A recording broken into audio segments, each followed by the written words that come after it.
প্রিয় নবী সাল্লাল্লাহু আলাইহি ওয়াসাল্লামের যেদিন ইন্তেকাল হয়ে যাবে, সেদিন তিনি আম্মা জান আয়েশা রাদিয়াল্লাহু তাআলা আনহার ঘরে ছিলেন। এমন সময় জিবরাইল আলাইহিস সালাতু ওয়াস সালাম এসে হাজির হয়ে গেলেন। আসসালামু আলাইকা ইয়া রাসূলুল্লাহ, আসসালামু আলাইকা ইয়া হাবিবাল্লাহ, ইয়া রাসূলুল্লাহ, ইয়া হাবিবাল্লাহ, আমি আপনার কাছে আসছি একটা অনুমতি চাওয়ার জন্য। নবীজি জিবরাইলকে বললেন, ভাই জিবরাইল, কি অনুমতি তুমি চাও? জিবরাইল আলাইহিস সালাতু ওয়াস সালাম নবী করিম সাল্লাল্লাহু আলাইহি ওয়াসাল্লামকে বলতেছেন, ইয়া রাসূলুল্লাহ, ইয়া হাবিবাল্লাহ, আজরাইল আলাইহিস সালাতু ওয়াস সালাম আপনার দরজার সামনে দাঁড়ায়া আছে, অনুমতি দিলে আজরাইল ঘরের ভিতরে আসবে।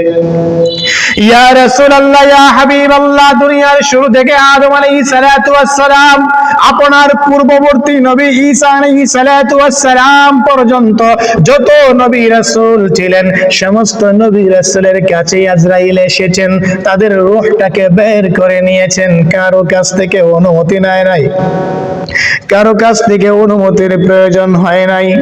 ইয়া রাসূলুল্লাহ, ইয়া হাবিবাল্লাহ, আপনার কাছে আসার জন্য আজরাইল অনুমতি চাচ্ছে, দরজার সামনে দাঁড়ায় আছে আপনার সম্মানের জন্য, ইজ্জতের জন্য, ভালোবাসার জন্য। ইয়া রাসূলুল্লাহ, ইয়া হাবিবাল্লাহ, যদি আপনি অনুমতি দেন তাহলে আজরাইল ঘরের ভিতরে আসবে, আর যদি অনুমতি না দেন তাহলে দরজার ওই পাশ থেকেই চলে যাবে। নবী করিম সাল্লাল্লাহু আলাইহি ওয়াসাল্লাম জিবরাইলকে বলতেছেন, ভাই জিবরাইল, আজরাইলকে অনুমতি দেব পরে, আগে তুমি আল্লাহর কাছে যাও, আল্লাহ কি চায় দেখে আসো। আল্লাহ তাআলা কি চায়? আল্লাহ তাআলা যদি চায় আমি দুনিয়া থেকে চলে যেতে, আমি চলে যাব। আর আল্লাহ তাআলা যদি চায় আমি দুনিয়াতে থাকতে, তাহলে আমি থাকব। একটু তুমি আল্লাহ তাআলার কাছে যাও, গিয়ে দেখে আসো। জিবরাইল আলাইহিস সালাতু ওয়াস সালাম মুহূর্তের মধ্যে চলে গেলেন, আবার মুহূর্তের মধ্যেই চলে আসলেন। ইয়া রাসূলুল্লাহ, ইয়া হাবিবাল্লাহ, আমি আল্লাহ তাআলার কাছে গিয়ে দেখে আসছি, আল্লাহ তাআলা আপনার অপেক্ষায় অপেক্ষমান হয়ে আছেন। ইয়া রাসূলুল্লাহ, ইয়া হাবিবাল্লাহ, আল্লাহ তাআলা আপনার সাক্ষাতের অপেক্ষায় আছেন, আপনি কখন যাবেন এই অপেক্ষায় আল্লাহ তাআলাও আছেন। নবী করিম সাল্লাল্লাহু আলাইহি ওয়াসাল্লাম বুঝে গেলেন আমার দুনিয়া থেকে চলে যাওয়ার সময় এসে গেছে, আমি আর দুনিয়ায় থাকবো না। যেহেতু আল্লাহ তাআলাও চায় আমি তার সাথে মিলিত হই, আমি আর দুনিয়ায় থাকবো না, চলে যাব। জিবরাইল আলাইহিস সালাতু ওয়াস সালামকে বলতেছেন, ভাই জিবরাইল, আমি দুনিয়া থেকে চলে যাব, আল্লাহ তাআলা যেহেতু আমার অপেক্ষায় আছে, তবে একটা বিষয়ে জানতে আমি চাই, আমার দিলের ভিতরে একটা বিষয়ে জানার বড় আগ্রহ, বড় ইচ্ছা। জিবরাইল আলাইহিস সালাতু ওয়াস সালাম নবী করিম সাল্লাল্লাহু আলাইহি ওয়াসাল্লামকে বলতেছেন, ইয়া রাসূলুল্লাহ, ইয়া হাবিবাল্লাহ, আপনার দিলের তামান্না, দিলের ইচ্ছা কি জানতে চান একটু বলেন। নবী করিম সাল্লাল্লাহু আলাইহি ওয়াসাল্লাম বলতেছেন, ভাই জিবরাইল, তুমি আল্লাহর কাছে যাও, গিয়ে আল্লাহকে জিজ্ঞাসা করো আমি দুনিয়া থেকে চলে আসার পরে আমার গুনাহগার উম্মতের কি হবে। আমার ভাইরা, নবী করিম সাল্লাল্লাহু আলাইহি ওয়াসাল্লাম দুনিয়া থেকে চলে যাচ্ছেন, চলে যাওয়ার মুহূর্তে আমার আপনার মতো গুনাহগার উম্মতের কথা ভুলে নাই, আমার আপনার মতো গুনাহগার উম্মতের চিন্তা করে জিবরাইলকে বলতেছে, জিবরাইল, তুমি আল্লাহর কাছে যাও, গিয়ে জিজ্ঞাসা করো আমি দুনিয়া থেকে চলে আসার পরে আবার গুনাহগার উম্মতের কি হবে। জিবরাইল আলাইহিস সালাতু ওয়াস সালাম মুহূর্তের মধ্যে চলে গেলেন আল্লাহ তাআলার কাছে। আল্লাহ তাআলার কাছে গিয়ে জিজ্ঞাসা করেন, আল্লাহ, তোমার প্রিয় হাবিব মুহাম্মদ মুস্তাফা সাল্লাল্লাহু আলাইহি ওয়াসাল্লাম আমাকে বলেছেন আপনাকে জিজ্ঞাসা করতে, আপনার প্রিয় হাবিব মুহাম্মদ মুস্তাফা দুনিয়া থেকে চলে আসার পরে তার গুনাহগার উম্মতের কি হবে। আমার আল্লাহ তাআলা জিবরাইলকে বলতেছেন, জিবরাইল, তুমি যাও আমার হাবিবকে গিয়ে শোনায়া দাও, আমার হাবিবকে গিয়ে শোনায়া দাও, আমার হাবিব যেদিন দুনিয়া থেকে চলে আসবে, দুনিয়া থেকে চলে আসার পরে তার গুনাহগার উম্মতের জিম্মাদার আমি আল্লাহ হয়ে গেলাম।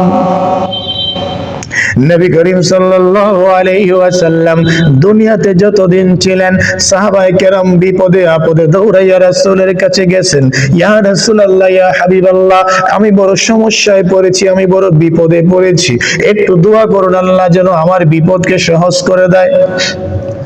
নবী করিম সাল্লাল্লাহু আলাইহি ওয়াসাল্লাম ওই সাহাবীর জন্য দোয়া করেছেন, আল্লাহ তাআলা তাকে বিপদ থেকে উদ্ধার করে দিয়েছেন। নবী করিম সাল্লাল্লাহু আলাইহি ওয়াসাল্লাম পৃথিবীতে থাকা অবস্থায় সাহাবায়ে কেরামের উপরে বেঈমান কাফের যত জুলুম অত্যাচার করেছে, যত নির্যাতন করেছে, কষ্ট দিয়েছে, নবী করিম সাল্লাল্লাহু আলাইহি ওয়াসাল্লাম সাহাবায়ে কেরামের পাশে থেকে বেঈমান কাফেরের মোকাবেলা করেছেন। এখন নবী করিম সাল্লাল্লাহু আলাইহি ওয়াসাল্লাম দুনিয়া থেকে চলে যাবেন, চিন্তা করতেছেন আমি চলে গেলে আমার গুনাহগার উম্মতের কি হবে, আমার সাহাবায়ে কেরামের কি হবে। আল্লাহ তাআলা জিবরাইলের মাধ্যমে ঘোষণা পাঠাইয়া দিলেন, জিবরাইল তুমি যাও আমার হাবিবকে জানাইয়া দাও, আমার হাবিবকে জানাইয়া দাও সে দুনিয়া থেকে চলে আসার পরে তার গুনাহগার উম্মতের হেফাজতের জিম্মাদারি স্বয়ং আমি আল্লাহ নিয়ে নিলাম। আমাদের কথা রাসূল ভুলে নাই, মৃত্যুর সময়ও আমাদের কথা ভুলে নাই, মৃত্যুর সময়ও আমাদের ফিকির, আমাদের চিন্তা আমাদের রাসূলের দিলের ভিতরে। নবী করিম সাল্লাল্লাহু আলাইহি ওয়াসাল্লাম জিবরাইলকে বললেন, ভাই জিবরাইল, আরেকটা বিষয় জানতে চাই, আরেকটা বিষয় জানতে চাই, আমার গুনাহগার উম্মতকে আল্লাহ তাআলা আমি চলে যাওয়ার পরে আযাব আর গজব দিয়ে ধ্বংস করবে কিনা এটা জানতে চাই। কারণ ভাইয়েরা আমার, আমাদের রাসূলের পূর্ব যুগে, আমাদের রাসূল পৃথিবীতে আসার আগে যত নবী রাসূলগণ ছিলেন, ওই সমস্ত নবী রাসূলদের উম্মতেরা পাপ করেছে, পাপের কারণে আল্লাহ তাদেরকে ধ্বংস করে দিয়েছিলেন, হালাক করে দিয়েছিলেন। এজন্য আমাদের রাসূলের ভিতরে একটা চিন্তা, ভয় কাজ করতেছিল, আমি চলে যাওয়ার পরে আমার গুনাহগার উম্মতকেও কি আল্লাহ তাআলা ধ্বংস করে দেবেন। জিবরাইলকে বললেন, যাও জিবরাইল, আরেকটা বিষয় জানতে চাই, আল্লাহকে গিয়ে জিজ্ঞাসা করো আমার পরে আমার গুনাহগার উম্মতকে পূর্ববর্তী উম্মতের মতো ধ্বংস করে দেবে কিনা।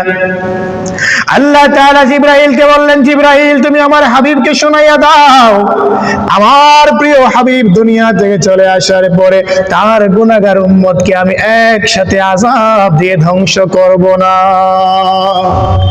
বরং আমি আল্লাহ তাআলা তাদেরকে তাওবা করার সুযোগ দেব, আমি আল্লাহ তাদেরকে তাওবা করার জন্য সুযোগ করে দেব, আমি আল্লাহ দেখব তারা তাওবা করে ফিরে আসে কিনা।